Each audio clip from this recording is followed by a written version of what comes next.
What's up, guys? Welcome back to my movie channel. It has been a while. It's been a few weeks. I've been really busy with school, but let's just jump into it. This is my review of the MCU's new film, Ant-Man and the Wasp. Ant-Man and the Wasp takes place right around the same time as Avengers Infinity War, maybe a little bit before. And in this movie, Scott Lang, aka Ant-Man, he is on house arrest, and he's been on house arrest for 2 years due to the events of Captain America Civil War and him siding with Captain America. He, however, has not been in contact with Hope Van Dyne, aka the Wasp, and Hank Pym, who have been on their own kind of side mission trying to get to the quantum realm to bring back Hope's mom, aka Janet, aka former Wasp. Now, this is a movie that I was looking very, very much forward to. I love the first Ant-Man. I love the delivery of the jokes. I love the action. I love the heist feel of it. And I have to say that this film, Ant-Man and the Wasp, was very good. I thought it was very well done. The jokes were great. I thought Luis stole the show. Michael Pena as Luis. He is fantastic.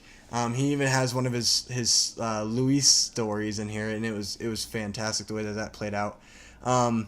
However, I did feel like the heist part of it, the heist aspect of the first Ant-Man, was lost in this film. I did kind of see they were trying to bring some heist moments in, but it just felt a little short to me. It didn't feel like we got the full heist experience like we did with the first film.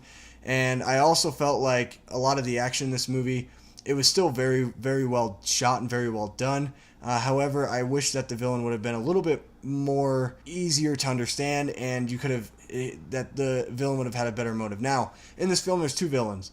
Okay, one is Ghost. Now, Ghost, the problem that she has is she's suffering from some effects of the quantum realm, and so she is trying to steal the laboratory and all of what Hank and Hope have been doing in order to try to bring their mom back, so that way she can be healed, per se. I felt like her motive was a little weak. I felt like her as a character, I didn't really feel connected with her at all, and at times I just kind of felt I kind of felt like she was just really annoying.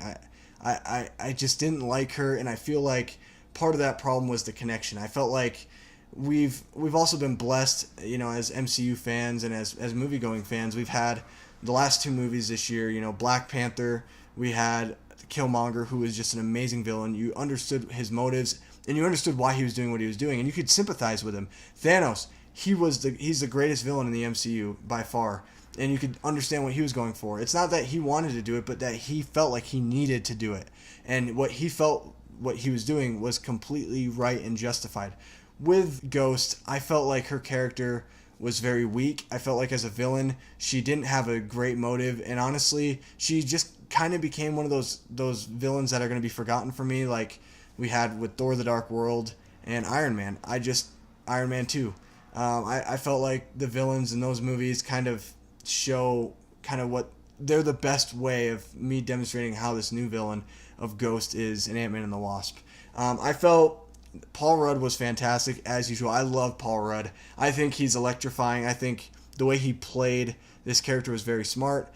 And the thing I do like about this film, too, that I want to say real quick, and I put this in my tweet if you want to follow me on Twitter. So the thing I felt like with me that was great about this film was a great, fun time, and it was more relaxing than it was watching Infinity War. Infinity War was so tense, and it was, it built so much suspense. With this film, it was just a very nice palate cleanser, I guess you could say. It was very nice to kind of see them kind of shift back to the fun, not really tense movie, but you can just have a fun time and enjoy it and be entertained, and I love that so much.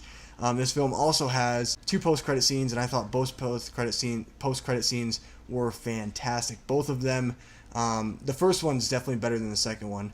The second one I thought was just really funny, and it was entertaining, but the first one really connects with some MCU elements that are happening right now. I'm not going to give anything away, but it's a really good post-credit scene, probably one of the best I've seen. And it kind of puts into perspective of what's going to happen next for Ant-Man moving forward. I just thought that they were great post-credit scenes, and especially the first one. So definitely stay for the post-credit scenes. They're definitely worth it.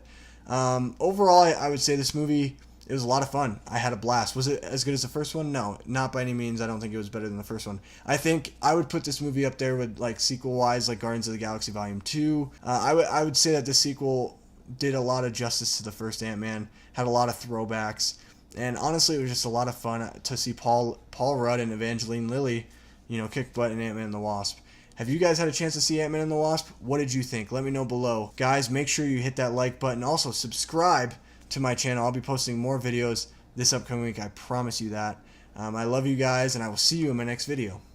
Peace.